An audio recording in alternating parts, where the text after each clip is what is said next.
नमस्कार and welcome you all to world affairs. मैं हूं प्रशांत धवन। नाउ पर्सनली मुझे एडमिट करना पड़ेगा कि मैंने कभी भी एंटिसिपेट नहीं किया था, कभी मैंने सोचा नहीं था कि रशिया जैसा देश जिसके पास दुनिया में सबसे ज्यादा न्यूक्लियर वेपन्स हैं, एक ह्यूज मिलिट्री है, ऐसे देश को लगातार हिट किया जाएगा और रशिया बस देखता रहेगा। यूक्रेन ने बुरी तरीके से रशिया को डैमेज किया है। रशिया का 3.7, जी हाँ, $3.7 बिलियन का ब्रिज इन्होंने कर दिया है डिस्ट्रॉय।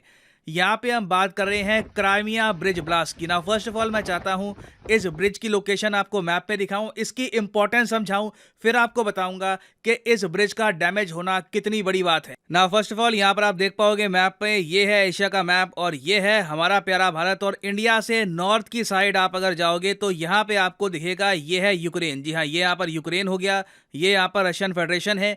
दोनों के बीच में वॉर चल रही है। यूक्रेन वॉर कहता है, रशिया कहता है स्पेशल ऑपरेशन है। अब आपको ये पता होगा कि ये जो रीजन है ना क्राइमिया, ये रशिया ने 2013 में कब्जा लिया था और 2014 में अपने कंट्री में इसको मर्ज कर लिया था।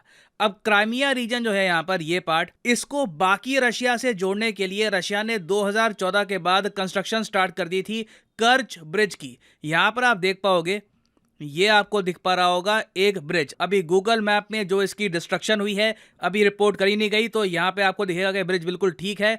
तो ये जो ब्रिज है ये रशिया ने बना दिया था 2014 के बाद, ताकि जो क्राइमिया रीजन है इसको बाकी रशिया से ये प्रॉपरली जोड़ पाए, क्योंकि ये बाकी रशिया यहाँ पर हो गया, ये क्राइमिया है। और रशिया का आज के समय जो स्पेशल ऑपरेशन चल रहा है यूक्रेन में, उसको भी ये ब्रिज बहुत सपोर्ट करता है, क्योंकि रशिया की जो सप्लाईज है अपने सोल्जर्स को, ना सिर्फ इस तरफ से, यहाँ से भी आती है, क्योंकि ये ब्रिज ना सिर्फ एक रोड ब्रिज है, ये एक रेलवे एंड रोड ब्रिज है। आप इमेजिन कर सकते हैं कि इसकी इंपॉर्टेंस रशिया के लिए क्या होगी।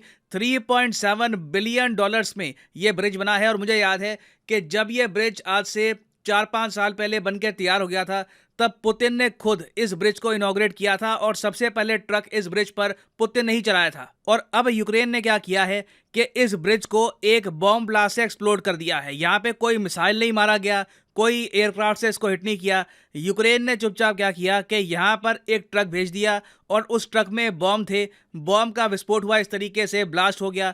और जो मेन रोड वाला पार्ट था इस ब्रिज का, वो तो डिस्ट्रॉय हो चुका है, कोलैप्स हो चुका है। जो रेलवे वाला पार्ट है, रशिया कह रहा है कि कुछ घंटों में उसको वापस ये ऑपरेशनल कर सकते हैं, मगर अभी के लिए आप कह लीजिए कर्ज ब्रिज को बहुत भारी नुकसान पहुंचाया यूक्रेन ने। अब आप यहाँ पर क्वेश्चन पूछ सकते हैं कि हमें कैसे पता कि ये ब्रिज यूक्रेन ने ही डिस्ट्रॉय किया है, क्योंकि उन लोगों ने एडमिट करना स्टार्ट कर दिया ये बात। यहाँ पर आप देख पाओगे जेलेंस्की के जो एडवाइजर हैं, ये कह रहे हैं कि क्राइमिया ब्रिज को हमें डिस्ट्रॉय करना ही था। उसके अलावा यूक्रेन की तरफ से ये भी स्टेटमेंट आई है कि अभी तो ये शुरुआत है। यहाँ पे आप देख पाओगे, states that this attack on Crimean bridge is just the beginning. अभी बहुत से अटैक्स ये रशिया पे करेंगे और यूक्रेन का सिंपली ये स्टांस है कि जो भी इलीगल चीज है इसको ये डिस्ट्रॉय कर देंगे। इलीगल चीज का मतलब ये है कि जो भी ये इलाका रशिया ने कब्जाया है, यहाँ से लेकर यहाँ, इसमें क्राइमिया को भी ऐड कर रहे हैं, यहाँ पर जो भी चीज़ रशिया ने कंस्ट्रक्ट करी है जो यूक्रेन के हिसाब से इलीगल है, उसको ये टारगेट करते रहेंगे। ना प्रॉब्लम अगेन ये आती है, ये यूक्रेन के दृष्टिकोण से यूक्रेन का पार्ट है, रशिया ने इलीगली ऑक्यूपाई कर रखा है, मगर रशिया ने ऑफिशियली इस पूरे इलाके को बना दिया है खुद का part. This is the Russian federation according to the Russian constitution. तो इस अटैक के बेसिस पर अगर रशिया चाहे तो एक टैक्टिकल न्यूक्लियर बॉम्ब भी ड्रॉप कर सकता है यूक्रेन पर। इसकी पॉसिबिलिटी अब लगातार बढ़ती जा रही है। अब ऑलमोस्ट क्वेश्चन यही है कि रशिया कब अटैक करेगा। क्वेश्चन अब ये नहीं रहा कि रशिया अटैक करेगा या नहीं करेगा, it is all about when Russia will attack. अब यहाँ पर आप एक क्वेश्चन कर सकते हैं, मगर ये सब चीजें यूक्रेन कर क्यों रहा है? इनको पता नहीं है कि ये किस बड़े भालू को लगातार ये पत्थर फेंक रहे हैं? अगर भालू वापस अटैक करने के लिए आ गया तो क्या होगा?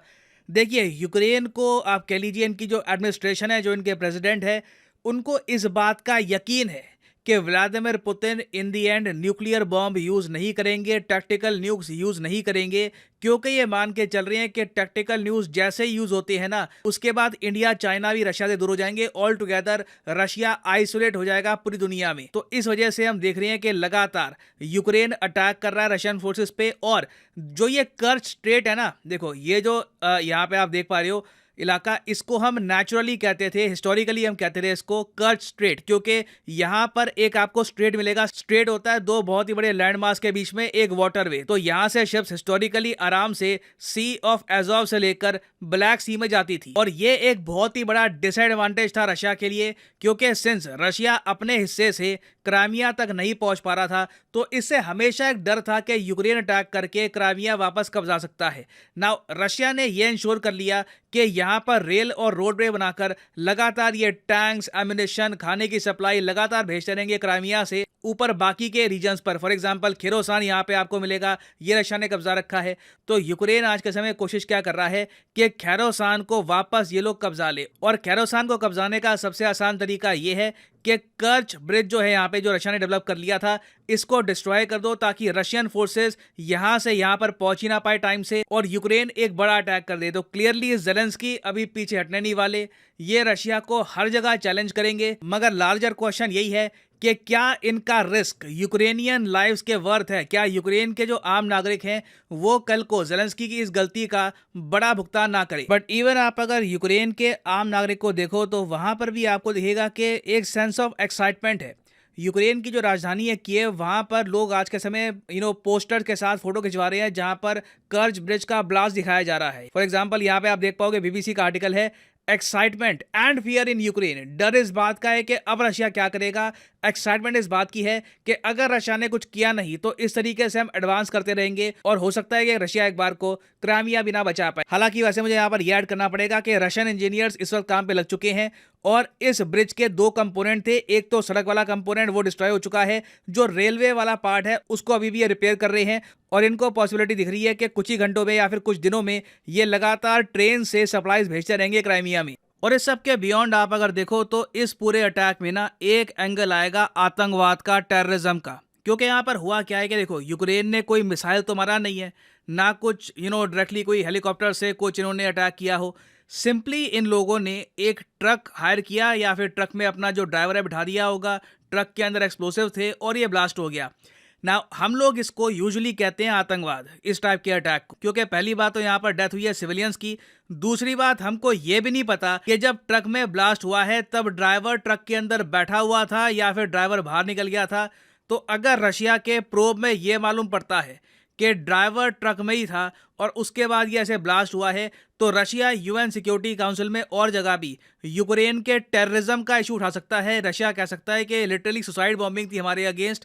मगर इस पे अभी ऑब्वियसली इन्वेस्टिगेशन अभी और चाहिए होगी। But for the time being लग रहा है कि यूक्रेन ने अब अनकन्वेंशनल मेथड्स का यूज करना स्टार्ट कर दिया है रशिया के इंफ्रास्ट्रक्चर को डैमेज करने के लिए। तो अभी देखिए, ये एक न्यूज एंड ट्रांजिशन है, इस पर अभी और वीडियोज आएगी तो मैं अपडेटेड इस पर इन्फॉर्मेशन आपके लिए लाता रहूंगा। और फाइनली यहाँ पर मैं ये भी ऐड कर दूं कि आप किसी भी एग्जाम की तैयारी कर रहे हैं, चाहे UPSC, SSC, bank, IIT, NEET, JEE, किसी भी एग्जाम की आप प्रिपरेशन कर रहे हैं, आप अनअकैडमी के क्वालिटी कोर्सेज परचेज कर सकते हैं विद अ डिस्काउंट। सिंपली जाइए कमेंट सेक्शन में, यहाँ पे आपको मिलेंगे कोर्सेज के link. For example let's say आप प्रिपेयर कर रहे हैं फॉर एसएससी, तो एसएससी के लिंक पर करिए क्लिक और फिर आपके सामने खुल जाएगा ये पेज। आप प्लस कोर्स यहाँ पे कर सकते हैं परचेज, और यहाँ पर जो प्राइसेस लिखे हैं पे करने की जरूरत नहीं है। सिंपली यहाँ पर कोड यूज करिए PD10 और प्राइसेस अपने आप गिरना स्टार्ट हो जाएंगे। You will be able to save money, so use the code PD10 and save money. So इसी नोट के साथ यह है वीडियो का अंत। Thank you for listening and as always God bless you all.